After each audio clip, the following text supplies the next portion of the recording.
Hashtag, despite being a woman, I am somehow able to present this next story. And we have a new explosive social media trend brought to you by yet another dude saying some stupid shit. Who's the lucky guy? And when I say dude, I mean that with all due respect, because this is actually the Indian Prime Minister Narendra Modi, who tossed out this extremely careless and backhanded compliment at Bangladeshi Prime Minister Sheikh Hasina, who is in fact a woman. And so this is what he said at Dhaka University on Sunday. I am happy to say that the Prime Minister of Bangladesh, despite being a woman, is saying boldly that she has zero tolerance toward terrorism. So there are two factors at play here. One is he's old school. Right, so when you hear that, you're like, oh, dude, don't say that. Don't say that. That's why I had to say dude. I was like, dude. Yeah. Dude. Despite being a woman, she actually cares about people not being murdered. Like, what? I don't it's illogical to me anyways. Like, I don't understand the correlation he's drawing there, and which is why this hashtag, despite being a woman, Twitter trend was born, because other women obviously took offense at this, and men, and started tweeting appropriately responses. So I'll read a couple of those. Hashtag, despite being a woman, Marie Curie won a Nobel Prize both in physics and chemistry. Good for you, Marie. How did you do it?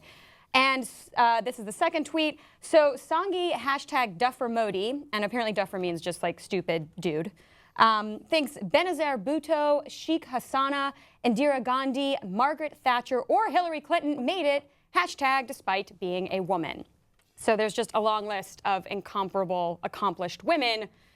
Somehow they figured it out. Yeah, and so I say he's old school, but if you go old school enough, you run into Indira Gandhi, a legendary leader of India. Yes, of India.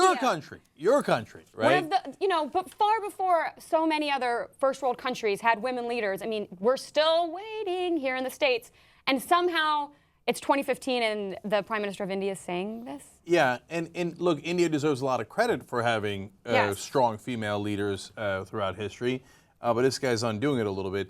I honestly don't get why he's so popular here. He came here to the U.S. and he's insanely popular. Yeah, Americans of South Asian descent, obviously India is not Pakistani, so let's just keep it real, right? Yep.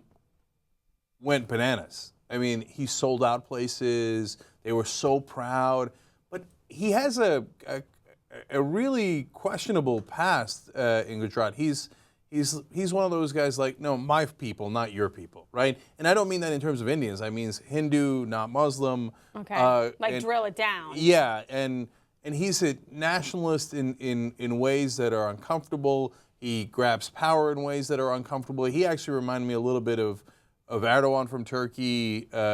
I don't know if it's unfair to say Putin from Russia.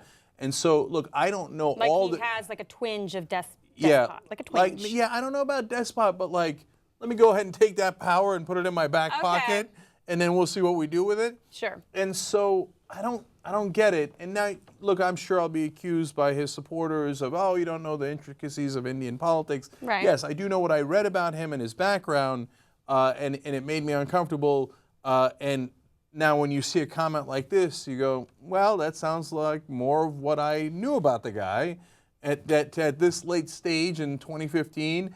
And think about how undiplomatic it is. Yeah, I mean, he is saying this in public. Imagine what he says in private. That's what's truly worrying to me. And when you talked about his popularity, he was named in 2015 one of Time's 30 most influential people on the internet. He has a huge social media following on Twitter and Facebook. And if he is mouthing off like this, that makes me very uncomfortable that he might be saying things and he's hugely influential, and, that's going out to all of these followers he has who apparently, worship this guy. That is troubling to me in a lot of ways. And what's interesting is, he says this backhanded compliment to the Bangladeshi Prime Minister, who has apparently decades of experience. This is, I think, her third term as a Prime Minister. He's in his first. It's like, who are you to talk shit? Right.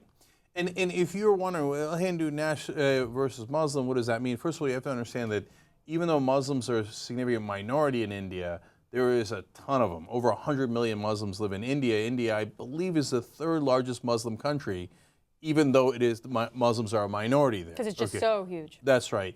And and so it's not like, oh, you know, I don't believe in Islam. Of course, I don't believe in Islam. I would have no problem with that. But there would be, from time to time, in the areas that he governed, there'd be riots against Muslims where they would be killed.